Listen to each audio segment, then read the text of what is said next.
Chapesa. Mambo vipi mtazamaji wa Chapesa Media, kama ilivyo hada, karibu sana katika kuzungumzia michezo katika chaneli yako pendwa ya Chapesa Media. Nimemtembelea, pembeni yangu ni Mr. Zagalo. Huyu ni mwanachama na shabiki wa Young Africa tawi la Mchikichini pale Mbagara. Nipo naye tuzungumzie mchezo wa jana, hususani timu yake ilivyomwadhibu Coast Union goli 4-1. Mchezo ulikuwa namna gani? Kadi nyekundu na uendelezo wake uko vipi? Yanga gari limeshawaka au bado wachezaji hawajaelewana? Mr. Zagalo, assalamu alaikum shehe wangu. Salamu warahmatullahi wabarakatuh. Mambo anasemaje? Mimi namshukuru Mwenyezi Mungu, alhamdulillah. Ndio, kwema kabisa. Kwema kabisa. Bwana Zagalo, jana tumeshuhudia mtanange wa kukata na shoka pale KMC. Yanga akiendeleza ubabe wake wa goli 4-1. Ameanza ngao ya jamii goli 1, kaenda kule wapi kashinda goli 2 zile Namungo goli 3-1. Kaja tena hapa jana zidi ya Coast Union goli 4-1. Kiwango mlima unazidi kupanda. Yanga unavyoiona ni mchezo wa jana, Yanga ule mchezo upo vipi, au ule mchezo wapi Coast waliposhindwa kupambana ili waweze kumkanda Yanga? Coast ni underdog sana kwa upande wa Dar es Salaam Young African. Coast ni underdog kwa Yanga. Underdog sana, na sio Coast. Wengi msimu wa mwaka huu watapasuka sana. Kwa vipi? Zile hamsa zile tapigwa watu goli 7. Mtakuja kushuhudia mbele tunakoenda. Sasa pale wenyewe wanasema lugha ya kigeni, wanasema combination bado haijasimama pale. Kuna wakati itakuja kusimama combination, afu watu watapigwa 7, 8, watu watashangaa. Wewe pale mziki wa jana combination bado hazijaelewana. Bado haijasimama. Si unaona kuna baadhi ya watu kibao hawajaingizwa katika mfumo. Si kuna mtu baba mzazi amerudi pale. Nani huyo? Umemwona pale? Baba gani? Stefano Aziz Ki mwenye timu yake, umemwona? Bado haujasimama. Kwa hiyo combination ikitulia, ndio yani kama vile unavyoona wale wanashika maiki kwenye muziki utawasikia halo tunajaribu na test mitambo. Ndio ile pale. Kuna watu wanatafutwa pale, watakuja kukutana na zama kuliko ile ile. Nani sasa anayetafuta? Mbona anaanza kuogopesha watu bwana Zagalo? Mimi si muogopeshi, kuogopesha si waangalie wao wenyewe uwanjani. Mbona unaanza kuogopesha watu? Mimi si waogopeshi, ila waangalie wao wenyewe. Tumeanza nao vipi? Kuna watu wamefika pale kinapaa shaulile kama leo kesho kutwa mechi. Na wamecheza na hali halisi wameyaona. Kwa hiyo kila siku watu wanavyozidi kukaa basi na ile hali inazidi kuongezeka. Wapo watu watapasuka 7, 8 pale, watu watakimbiana mwaka huu. Unadhani jana mchezo ulikuwa namna gani? Wapi Coast Union waliposhindwa kupambana ili na wao angalau watoke sare au wamfunge Yanga? Watoke sare au wamfunge Yanga? Wameshindwa kushikilia bao, basi uliona dakika zote wako nyumbani kwao. Maana nyumbani kwao walikuwa sawa lale. Ile goli lolo walipata lile. Si nyumbani naita kamkumbe limemgonga yule, imeingia vile. Ile kamkumbe. Lakini mimi limeniuma ile haina tu jinsi kwamba wamempotezea clean sheet yake Kijiala. Kwa mara ya pili.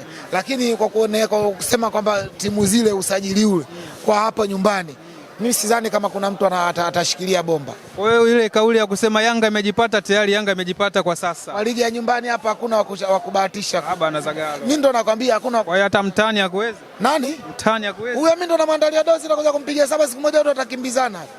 Nitakuja kumpigia 7 siku moja watu watakimbizana. 7. Wewe utakuja kuona hapa. Amsa inapita mpaka 7. Kikosi kile kilichopita waliwahi kupigwa 5.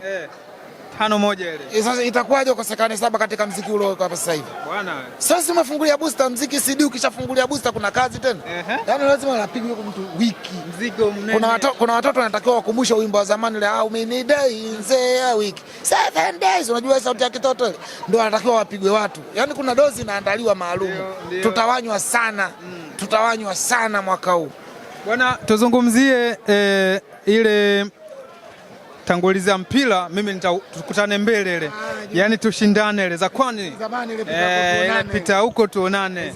Unamzungumzaje kwanza ile winga kwanza? Yaani mule sasa hivi, kwa sasa hivi tunasema kama vile alivyosema Makonde, ukimung'unya mchale, ukitema mchale. Yaani akisha kukutia hapo hapo, ukisimama mshale, ukiondoka mshale. Kwa hiyo utajua wewe la kufanya. Ukimung'unya mchale, ukitema mchale. Kwa hiyo wewe utajua ufanyeje, kwa sababu mfumo uliokuwa sasa hivi pale sio ile kuputu watu wasema nani, hapana. pale kuna mziki sasa hivi, kila anayepangwa anatoka mtu anaingia mtu, yani unatoa nondo unaweka nondo, na ndio kilichokuwa kinahitajika hivyo. Lakini mchezo kipindi unaanza inaonekana kama kocha wa Yanga Mankuba ilikuwa uwezekano wa kuweza kusurvive au kuchelewa kwenye ile klabu, watu waliona mapema utaondoka, lakini sivyo ilivyokuwa kwa hizi timu mbili alizokuwa mechi mbili alizokuja kucheza. Tayari kaonyesha mabadiliko. Ni kocha namna gani? Niwaambie kitu tu, tusiishi sana kwa kukalili zile dhana zile, zinaturudisha nyuma kimaendeleo. Aliye sawa mwagilie maua yake, kwa sababu huwezi ukasema Mankoba anaondoka sasa hivi wakati yule Stenback ndo walikuwa wote Afrika Kusini, na historia hiyo imekuja kuondoa tena, na mpaka juzi anafungwa goli 1-0, wanasema ni mara ya 10. Mara ya 10 wanakutana. Yaani Steve Becker anafungwa na kocha huyu wa Yanga Mankoba, ile wanakutana mara ya 10, kapigwa mara 5, sare mara 3, sijui kashinda 1, kitu kama hiki. Sasa uwezi ukategemea kwamba yule kule ndo kamwona kocha huyu kwa sababu kaja Dar es Salaam Yanga Afrika na chuki zako ukaona huyu ndo anaondoka. Kuna watu sina nategemea kwamba kule hawatakula hata Christmas, hawapati, wataondoka. Si tuna uhakika huo, lakini hatuhitaji kwa watabiri wa ganga kienyeji. Utabiri utakuja kuonyeshwa wenyewe uwanjani, kwa sababu kila siku nyinyi mnawaona kankumbe, kila mechi moja na kadi nyekundu lazima ifanye nini, itoke. Kwa hiyo ile sisi haitupi shida, lazima tuende nao na tuna uhakika kwamba watakuja kukatana, na ndio maana wenye akili timamu wanaanza kulia sasa hivi, si tumepigwa, yani wanakumbuka shuka umeshakucha. Si tumemwambia yani, kwa mfumo uliokuwepo mtaendelea kufanya usajili kila kukicha. Bwana Peter Shalulile jana mechi yake ya pili ya ligi, lakini goli hajashinda hata moja. Ni asubiriwe kama Dumbe upande wa pili? Hapana, yule huwezi kumfananisha na Dumbe. Hizo ni zambi. Kwa nini? Mtu anayesema yule na Ibrahim Dumbia anakosea sana. Kwa nini sasa muombe msamaha Mwenyezi Mungu, sio yule amuombe msamaha Mwenyezi Mungu. Lakini hajafunga na yeye. Hivi yule anayetupia alafu yanakataliwa. Na yule ambaye akipiga anatoa assist kurudi uwanjani au gokoni, unataka kumfananisha vipi? Kwa sababu yule kuna watu wanakuja na maelekezo maalumu kwamba huyu bana yeye asiwe mwenye kupata goli, lakini mimi naamini wakati huko bado atakuja kaka mkubwa ambaye mwenye timu yake atakuja kuwachezesha yule na Ustazi watakaa sawa, alafu watu watakuja kuwachukia nao vile vile, sababu hapa kwetu ukifanya vizuri si ndio watu wanakuchukia. Kwa hiyo watu ndio wanakuwa kitu kama hicho yani, lakini naamini wazi wale watu wote wako vizuri na watafunga. Lakini kazi ya striker inatakiwa kushinda, sio ile ambayo anayekuja kusema au tumpe muda. Shalulile Shashamani mpaka leo hana goli kwenye ligi. Nini unachokizungumzia kupitia Shashamani? Kazi yake anayoifanya inaeleweka na watu wote wanaona, na goli analiona. Lakini kila wakati watu wanaenda kwenye ile video support. Wakati kitu cha ajabu, kona nayo ina offside. Sasa goli alilofunga leo limetokana na kona, imepigwa kipa katema, yeye katokea kapiga. Bado watu wanatangaza aligusa kwanza bwana beki wenu Mwamnyeto, ule ndo alimpasia pande. Mwamnyeto alimpasia, alimpigia kipa. Mwamnyeto alimpigia kipa moja kwa moja. Hajampa pande, alimpigia kipa moja kwa moja. Kipa katema, yeye kule ndo akafunga. Kwa hiyo magoli yale ya Shashamani ameonewa. Ni sahihi. Kwa sababu kipa akitema sheria ikoje? Kipa akitema basi hata kama wakija timu nzima wacha washambulie. Si ndio sheria ilivyo ndani ya sheria 17, sheria sasa zinabadilika. Sasa kama kipa akatema, unatangaje useme mbona lile goli la wale papatu walomnyang'anya kipa halikuwa nani? Si walikuwa pale kundi zima pale. Mbona alikuwa la offside? Yes, kipa alishindwa kudaka. Alicheka kudaka pale mikononi? Alishindwa kudaka. Mikononi. Sisi tunasema ipo siku tutaongea lugha moja tu. Kwa sababu hata yule mzungu yule wa nani kule Mbagala Mission pale kwa Buruda, alikuwa anajifanyia anaongea Kiingereza tu. Lakini siku alivyoenda kuibiwa, alisema, mwizi kapita hapa, na Kiswahili alijua. Baada ya kuwa amefanya nini? Umedhihiri. Basi ipo siku na sisi tutaongea lugha moja, kwa sababu sisi tunawaona. Walikuwa wanasema sisi tunaonewa kila siku. Leo imekuja nusu ya VAR. Wanasema hii imeletwa kwa ajili yetu sisi tu. Mbona na kila siku unaonekana wanacheza karate, wanapiga watu mikononi, wananyang'anya mipira miguuni. Penalty mtu anaenda kushika, wakija pale wanasema kweli ameshika lakini kwa bahati mbaya. Sasa watu wanachotaka kwenda kuangalia ni nini ameshika. Jibu linakuwa moja tu, kama ameshika funika. Lakini wanasema kweli ameshika lakini kwa bahati mbaya. Sasa kumbe sisi tufanyeje? Kwa hiyo sasa ujio huo wa football video support kwa upande wako wewe kama Zagalo, nyinyi binafsi au wewe kama wewe unaizungumziaje hii taasisi ilivyoleta haya mapinduzi ya kuleta video support, yani kama video assist, kocha mwingine ambao kuja msaada wa pale kuja kusaidia marefa ili waweze kwenda kutafsiri matukio yanayofanyika? Mimi nashukuru sana hili jambo. Nashukuru sana. Baadhi ya video ambavyo tulikuwa tunalia navyo kimoja wapo ndo hiki.